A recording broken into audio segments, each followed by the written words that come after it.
can own a box DVD set of all of these programs. Visit torrancecentennial.org for details.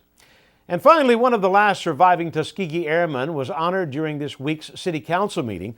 Reporter J.Z. Jeans had the opportunity to learn from this living hero. In 1942, Walter Crenshaw decided to join the U.S. Army Air Forces. He trained at a small facility for African Americans in rural Tuskegee, Alabama. At the time, he had no idea how historically important his role would be. Crenshaw served as a sergeant in the Air Group's administration offices. I had a hand in the operation of the cadets, and I'm proud of that. Very proud of that.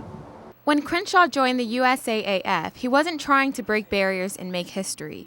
He simply wanted to have a career in the Army like many young men at that time. Most of them were fresh out of college, raring to go, hot in the head. The Tuskegee Airmen were trained in overcrowded classrooms and airstrips. They were treated like second-class citizens, facing racial discrimination from within and outside of the Army. But through all this, they never lost their resolve to defend the country that they called home. It wasn't easy to be a Tuskegee Airman. These men had to undergo rigorous training and perform at their highest levels, not to mention risk their lives on enemy lines, all while enduring discrimination on a regular basis. Couldn't tell them we were just as good as you. They showed they were just as good as you, and better in a lot of instances. This week, the city of Torrance presented Crenshaw with a replica of the Congressional Gold Medal. He wasn't able to make the 2007 presentation in Washington, D.C. by then-President George W. Bush. The medal honors the accomplishments and highlights the history of the Tuskegee Airmen. Though Crenshaw humbly accepts credit for the difference he's made for African Americans today, just one thought comes to mind when he thinks of how far he's come. Look at me now.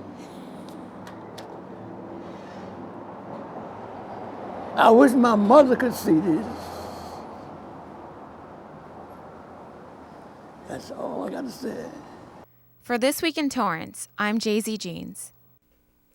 Thank you, Jay-Z. Nearly 1,000 Tuskegee Airmen earned their wings and officer commissions during World War II.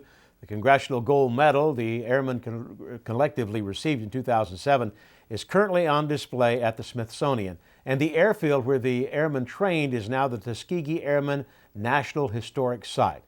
To see the City Council meeting where Walter Crenshaw is honored, visit the city's website at torranceca.gov. Well, that's going to do it for us on the